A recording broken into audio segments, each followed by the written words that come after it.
Is it your first time here in Arles? No, not the first time in Arles, but first time at LUMA, to see, the experiment. The experiment. Yeah, and it's, of course, because LUMA is a big experiment, it's great because Prouvé was really an experimental guy. I mean, all of these are experiments. They are not finished, they're not complete, they are not the end. For him, everything is always just beginning. And talking about Prouvé, how did you discover this architect? I know that you're not really into naming him architect. No, I think he's I think he's architect. But how did you discover him? I don't know. I think Prouvé is a little bit mysterious figure. Any architect you mention the name Prouvé, they go like, oh, Prouvé. But actually, architects are a little bit scared of this guy because they are not so sure. For example, why these things are so beautiful. Look at this. It's too beautiful. Huh? Everything about it. So if you're a fancy architect, of course you say, yeah, I make beautiful things. Look at my beautiful window. But Prouvé says, no, I'm not making beautiful things. I'm solving problems. I'm kind of creating new conditions of construction, new conditions of industrialization. I care a lot about the family that will live in this house. I want this house very cheap. Very easy to make. Just make a concrete base and then there's a kit of parts. Bang. 3 people can make it in 7 days. Easy. The whole thing. So I don't care. It's so beautiful. But then it's so beautiful. Then you have all these architects. They spend their whole lives. They want to make beautiful things, but they can't compete with this. So Prouvé is always what you could say a not quite architect. He's close to architecture. And there's a lot of jealousy and confusion about him. So, of course, I love not quite people. Like in your life, not quite people are the ones that make a difference. I understand. And so if you ask me, I don't know. But Prouvé, once you become interested, it's really contagious and there's no cure. In the world of design, this is one of the biggest names.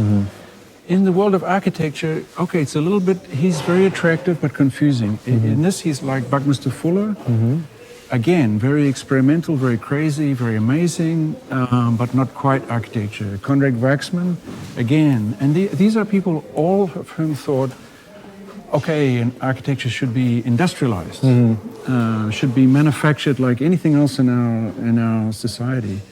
And every modern architect said, architecture should be modern, which means should be like a machine, should be like an airplane. An airplane is like a house on wings. No? You need a place to sit down, to eat, to go to the toilet. You need everything from a house, even a place to talk. But it has to be very light, otherwise the plane will crash. It has to fly. Right? Every architect said, yeah, modern architecture should fly. Le Corbusier wrote a book called Aircraft. But with this guy, it really flies. Like every element is so light that you can put it in a plane, like his most famous houses, the Maison Tropicale. It's put in an airplane, it goes to Africa. And then if your elements are so light that it can be in an airplane, the resulting architecture, when you put the kit together, is like this. It's almost not there. I understand. Like this is the great dream of modern architecture, that we would just flow into the space. There are no divisions of the space. This is a system, so this could go for 1 kilometer, same. Bang, bang, bang. This is kind of, you see 1 meter, 1 meter, 1 meter, but then it's a group of 8, then another group of 8, then another group of 8, and this could go. It's an endless process. And it's a school. So what's a school, right? It's a place where young minds will invent something new, will learn from the past. And so this is a laboratory. And you can say that for Prouvé, his studio was a laboratory. And what he was making was a laboratory. Also, for me, this is a bit like an airline hangar. Like an airline hangar is like a shelter for an airplane. The airplane can live there for a little bit. Maybe you fix it, maybe you work on it. But finally, the most important thing is that the plane flies out. So what if a school is like an airplane hangar for little kids that are becoming, and then they're going to fly into the world. Wouldn't you like that your children fly into the world, not, on the ground? So here you have with Prouvé this complete confusion of a dream of an architecture that could fly, for a people that should fly, using technologies of industrialization and so on that should fly. But still, in the end, it's really folded metal. Like this is, you hear it, huh? It has no weight. It's very light. It's a very light. It's folded element, it. It looks very simple, but actually the joins you see welded here and here and here is actually very sophisticated, very complex. You see that it gets, as it comes down, it gets thinner. This is typical Prouvé. So it's only the dimension it needs to be. If it needs to get narrower, then fine. So he makes this very simple element. All the strength of this building is coming from this. And this is not very heavy. So his architecture is almost ready to be taking off. You know, normally with architecture you hold the building up like this. This is different. It's almost the architecture is so light. That's a flying building. He has to hold it down. This is the main purpose of this is to stop the building from flying away. Right. So it's this idea. And now, if I'm a child in this space, the space it makes no pressure on me. The space says to you, okay, what are you going to do? Yeah, I understand. That's why you explained me earlier that this exhibition is about one idea more than, you know, it's like 12 times the same idea, but with different declinations. So it's a school, so it's also a house, it's also an office, also a factory. You could say that Prouvé was trying to design hospitality. You know, and hospitality is like a kind of a generosity. You welcome the stranger into your house, but also you welcome the fact that the stranger is strange and might do something unexpected. This is also why it's a kind of a hanger. Something might happen in here that we don't know. And Prouvé is saying this should be the same of your house at home, that when you are with your family, who knows what will begin there. So here's this double move. One is just to give you a very light shelter, very minimal, very cheap, very easy, very mobile. Maybe your house arrived on the back of a truck and there was a kit of parts and you put it together. And then the house makes a very small pressure on you, not much, keep away the wind and the rain, and then you should invent. So he's a laboratory guy, his own studio. He thinks of all the people that work with him as a family. He says they should all be shareholders in the company. Very sort of clear socialist argument. We are workers together. Together we will invent something. What will we invent? We will invent something that allows other people to invent things. So really it's about designing generosity. And but talking about like hospitality, when you see a building like the Centre Pompidou, that's quite interesting. Talking about like the posterity of what is the heritage of an architect like this, you know? Well, you really think about like this building is really something about generosity and hospitality, and I think the success of the Centre Pompidou is almost like a legacy from Jean Prouvé. No? I completely agree with you. Of course, Prouvé was the president of the jury that selects this project. And this project by Renzo Piano and Richard Rogers, you know, the very first scheme, the floors move up and down. So we know it being like a machine, very flexible. Who knows what the future of art is? So we need just a space that a machine for But this first idea that the floors move, it was exactly based on the Fun Palace of Cedric Price, the most brilliant Cedric Price, the most brilliant project. Again, a kind of hospitality. The Fun Palace was a university of the people, a very big industrial space. And that project of Cedric Price exactly based on the Maison du Peuple of... Maison du Peuple, yes. Is the origin of Prouvé. Is in the kind of origin of the Centre Pompidou. So you could say Prouvé, Prouvé is the architect of Pompidou. No question. And by the way, I think if you talk to Richard or to Renzo, they will say that's true. Actually, they probably will say, no, he would have done it better than us, but we try to do our best. So Prouvé has this magical quality. He has absolutely affected architecture. Even if the architects don't understand what this power is, if you have an exhibition like this, maybe it's the only way to understand, because all of these buildings are genetically connected. It's the same project. It's not this is a school, okay, and this is an emergency house. And yeah, the school looks a little bit more luxurious. It's made of metal because after the war you can use metal. There was something possible. During the war you can use a little bit of metal for the structure. So we see, for example, the basic idea of the metal structure, but mainly you're going to do the panels with wood. But these are the same project. It's the same. So in a way, and of course it's amazing to have them here in this huge space. You see, for example, this big gantry crane. So basically one big volume with a huge gantry crane, so you can move any object here. When Cedric Price does the Fun Palace, it has a big gantry crane like this. So with Prouvé, you have the idea that what's beautiful about a factory is a place where you make things, and therefore it has to be open. Again, it's a little bit like a hangar, except this is a building, a house, not an aircraft. But originally this was a place for making trains.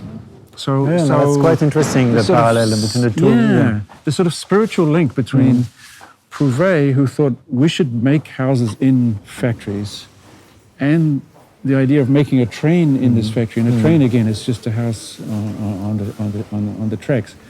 Of course, people like Le Corbusier and others are arguing since the 1920s we should industrialize housing. We should build housing in aircraft factories. Exactly, and we should build like an aircraft. But actually, Le Corbusier never built a house in an aircraft factory. He dreamed about it. Prouvé did. So Prouvé is like a modern architect who believed in modern architecture so much that he actually did it. Whereas Le Corbusier, he didn't really do it. For example, Le Corbusier's most famous house, the Villa Savoie, is a hand masonry house covered with stucco and then painted white. And he would stand beside the house and say, "This is an airplane," and it sits up on legs.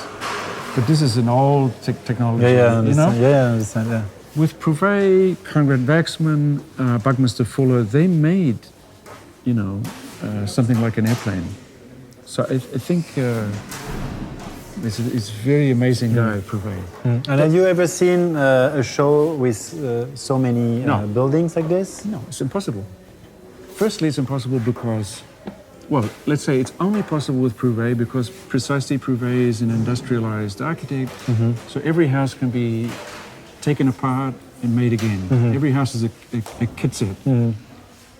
So it's only possible with Prouvé, and it seems to me it will be really unusual if these houses would ever be together again. This is like a family reunion. No, it's when you do like a show from a painter and you have like all the paintings all together. Once again. You can see the connections between the different paintings in a way that's the exact same thing. And it's not. It's not easy. Even like to find just like the. But I agree with you. But let's say it's Yves Klein, and it's only the blue. Let's imagine that Yves Klein only ever made the blue. Of course, that's a huge exhibition because he did a huge amount of blue. Prouvé only ever did this. So in other words, he's a one project architect, and then you have a retrospective of one project. And so it's exactly like you say. It's like when you get together everything that an artist did, and then you look at it and you go like, oh, the artist did actually one idea, many variations. With all those variations. And that's why if you're a fetishist, you zoom in and you see every little detail. So the way he's coming around the corner, right? So they don't have the money for the metal, but we need something in the corner. So he has to hold the panels. So he invents this joint, and Prouvé is the expert on the way you join one thing to another. And a really good joint, like if I join my hands like this, you don't see the joint. The actual joint is hidden. You just see the two hands. So with all of his architecture, it seems so simple. You go like, that's the thing. Everything looks so simple, but more you go into his own work, then you find out that he never stopped, thinking about how to make the process better and better. So let's look inside this house, for example. okay, it's just a box. It's a box. Yeah. We can smell it, right? We smell the house. Of course, the box can be divided with many different walls. There have to be a toilet, a bathroom, bedroom, and so on. But it doesn't matter. You decide where the walls go. But for this whole box to be just a box, it takes the brilliance of this system. So the real structure of the house is here in the middle, in a way holding the house down, not holding it up, but holding it down on this floating floor. And we don't see anything complicated, right? Maybe this is the most complicated thing we see, right? And it is true that it's interesting that with Prouvé, the structure becomes a kind of sculpture in the middle of the house. With most architecture, the structure is this sort of secret thing that's that you don't want to see. You don't see. Here it sits in the middle of the house. Yeah. But if you look at his drawings of this piece of metal, if you just look at the actual drawing of it, it's more complicated than a typical house. In other words, with architects, normally you see complex plan, and the house is saying to you, I'm interesting. But actually the details of the house are very simple.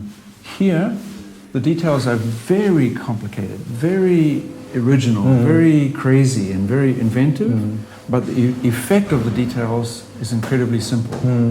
So he's always saying, it's just a box, no big deal, but it's a really big deal. And he spent his whole life, like there are about 30 different versions of this so-called portal frame. So he did like these three main... Same idea, but 30 versions. 30 versions, the same thing. This one, it starts as a V, and I think the only reason he makes it like this is because, of course, if it's a V, then we'll lose a little bit of space. So I think, for me, more beautiful is the V, but he goes like this. With the line, he looks more like... So it really looks like the drawing a child would do of a house. Floor, roof, walls, and nothing else. But then to make this very simple drawing, there is all this sort of secret knowledge. And this knowledge comes from the fact that he was really a master craftsman in metalwork. So who would be the equivalent of Jean Prouvé today? With this kind of, like specific way of thinking, using the same idea and trying to make it better days after day? I have no idea. What a good question. Or is there any... It will be somebody working with computers, because computers, somebody who works with a computer today is like the craftsperson of the past. In fact, there's a big tradition of this. Even Le Corbusier, for example, who thinks of himself, of course, as the world's most important architect, and maybe he is, he's not trained as an architect, he's trained as a decorative artist, right? And his teacher is Peter Behrens. Peter Behrens was a painter who in 1901 says, I could be an architect. So there's a long tradition of not quite architects who, because they are not architects, they can see architecture in a new way, they transform it. Then you get Prouvé transforming. So to answer your question, we have to look for who is not an architect, but who's a not quite architect today. Who's not an architect, who could be an architect and working with this, in some kind of laboratory with some kind of material, generating new potentials. You see it clear here in this one that the structure is a sculpture. It's sort of like he almost turns a traditional house inside out. And for him, the idea that he puts this angle. So he makes always a box. And maybe you are allowed one trick with every box. One trick. This is the trick. That's the trick of the. And he's afraid to be an architect, so he's afraid to look too much like he's making something interesting. So he's trying to make this like a technical window. This is. He doesn't want to make this too apparent. Because so if this glass, for example, was vertical, pretty much will do the same thing with nature, like you say, right? You have the nature and so on. So this is for him almost like he's drinking some champagne. This is a moment where he's having some fun, and he's saying, "I will give you a feature. It's an angled window, no decoration, no ornament, then bolted to the concrete. Where it goes, it becomes like a Gothic cathedral." But no representation. It's not like there are no trees, no angels, just this structure itself. in the early decades of the 20th century, architects fell in love with these spaces, and they say like, this is really beautiful. This is more beautiful than a medieval cathedral, and this is like the truth. Can we make an architecture for the truth? It's you do the most you can with the least materials, the most hospitality for the least resources. In a way, that's the dream of modern architecture. But most modern architects are not very modern. Right? Most modern architects, they still try to make a kind of a theatrical statement. In other words, they make a statement about machines, but they don't make a machine. With Prouvé, maybe he's just naive, maybe he's honest, maybe he's direct, maybe he doesn't have imagination, he just makes the machine. Yeah, it's all about the machine. He just makes the machine. And when he makes the machine, he realizes it's not so simple to make a machine. The machine is actually extraordinarily complex. Machine is like a living organism. Each piece of the machine has to respect all the other pieces of the machine. They must fit together perfectly. And so, in a way, he disappears inside the mechanism. And when he comes back out again, miracles. Like, look at this one. Yeah. But that's even more like a spaceship, even more than the But look at this. plane. So, you know, we are used to the idea that that in architecture the column is strong. You know, I'm strong. I am a column. When people want to pretend that they're strong, they pretend to be a column. Right? They stand up like this. I'm strong. And we think of people who are weak as being full of holes, perforated, and so on. He takes the column and fills it with holes because he's saying, look, I don't need this metal. I don't need this piece of metal. It will be perfectly strong without this. And then he says, okay, now I have a column that's strong but full of holes, and I make a ventilation system. So he makes the column into a machine. So the column no longer is just standing there holding up the roof. The column is also making the air move through. This is really hardcore, radical. So when somebody is somehow without imagination, in a traditional sense, another kind of imagination pops up. This is one of the most radical gestures. Even for me to call it a column, it's a little bit insulting. You know, it's and then when you multiply it, no hierarchy. He's also a very anti-hierarchical architect, and he has just learned this new trick of the crutch. So he has again the metal structure, but he discovers he doesn't need it on the other side, because if I make this, the roof is going to be perfectly strong. So he realizes, like a crutch, you only need, like a person with a bad leg needs only one, then the rest of the roof is coming from this. So all the strength of the building comes down in this one place. And as a result, you have a beautiful room, empty, more or less. Only 3 points where the structure is in the middle. Every angle determined by the forces, everything bolted together. Columns are also ventilation systems. This is sort of like, the dream of a glass box. The dream you can see with Mies van der Rohe and others, but no one does it like this. This is also why architects are very jealous of Prouvé. When they see this, it's just a problem. Yeah, because it's just a column, and the design makes everything. It's just like the line, but it's most also architects, they see this and they go like, why didn't I think of that? Yeah. So he's always thinking. So he's a thinker. So that's interesting that a guy who says, I stay in the workshop, I stay close to the material, I want to make things, I don't just dream about things, I really make them. He ends up thinking, he's a thinker, he's an intellectual. So he would never say that. He will say, I'm just a craftsperson, but he's really, really an intellectual. Plus his vision is about society, who has access to housing, who doesn't. He does his first projects are really for like airplanes. Then they are for the people, like the maison, the people, La maison du peuple, right? the house for the people.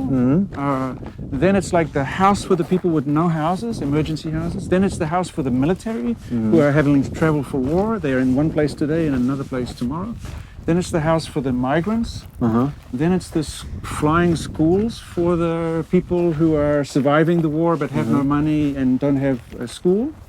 Then it goes always like this. So he has a very, very strong humanitarian. Yeah, that's really part of his. And your show really celebrates this. I think. Yeah, I think it was also part of the idea, like celebrating this idea of this very, specific aspect of Jean Prouvé. Yeah. So now we are like in the front of this. We see.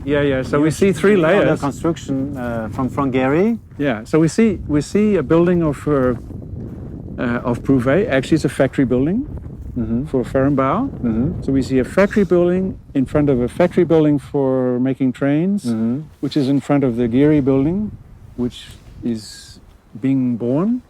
So this is like a kind of a fetus, kind of evolving animal.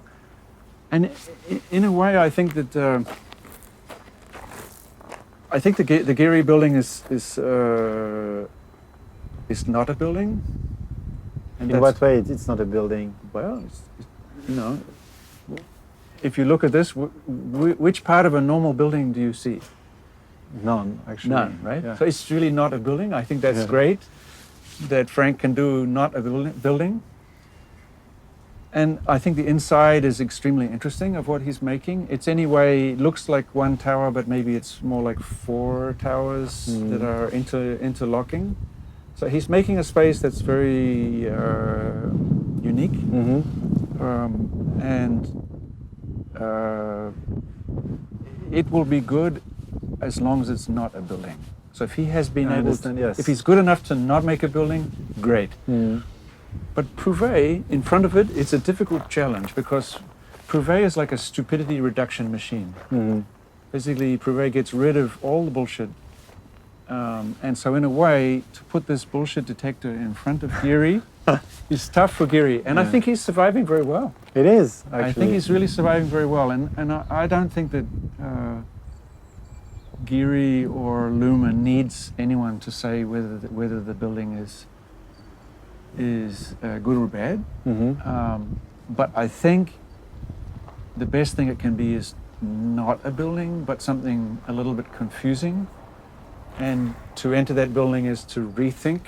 You are forced to have a different idea. What could be art, what could be culture, what could be society, but could also be some kind of factory. In other words, a laboratory in which something else is happening. And I think this is all about what the foundation is looking for. So if the dream is a kind of laboratory dream, so if LUMA wants to be a laboratory, I think that Prouvé is such an intelligent way to begin, because this is an absolutely laboratory person. Geary always had a very strong appreciation for artists, and particularly artists of the 70s. And every time I see his work, I see it again and again. He's still thinking what they were thinking, So I think, these are different worlds, totally different worlds. And then there's this kind of prophylactic layer of the 19th century, keeping them apart. But I think when good designers do their stuff, it's like music. You feel these different there is good responses. Yeah.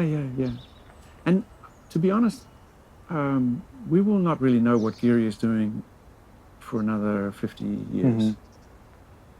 Maybe just now we're starting to develop some understanding of Prouvé. So I think it can be kind of tragic for an architect, contemporary architect, because they are always explaining their work and always having idiots explain their work, and always the magazines want to, there's always this desire to they wanted the explain. Responses right away to understand what it is about. We don't accept of architecture what we accept more from art, which is it's a challenge, it's a provocation. It's not clear what it is. It's even the idea that Geary would know what it is ridiculous.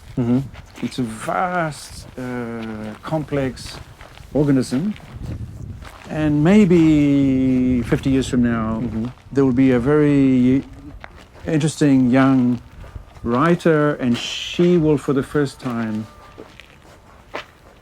show us what really Geary means. Or not. I mean, maybe 50 years from now, Geary is just the least interesting person, like Prouvé was for a long time, you know. And here we are, like in the space where there was the big fire. Is that right? This building was. Yes. Yeah, nice. It's like a kind of contemporary ruins of the 19th century. Yeah, but I mean, my final thought is, I mean, there is Prouvé, right? We see it, we know it's Prouvé, it sits there. But we don't really know what it is, right? We are still amazed by it. And I think what's great to have an exhibition is to allow many, many people to look at it, think about it, compare it to their other work, generate some ideas. So I think that in that sense, you know, LUMA can be a laboratory space where you place work and you will allow great diversity of opinions to develop, and if we're lucky, we end up still not knowing what Prouvé is, but loving it. But look at this. It's exactly the same. It's exactly the same system. The folded metal, the angle. You know from 50 meters away, 100 meters away, that's Prouvé. Right? It's a signature.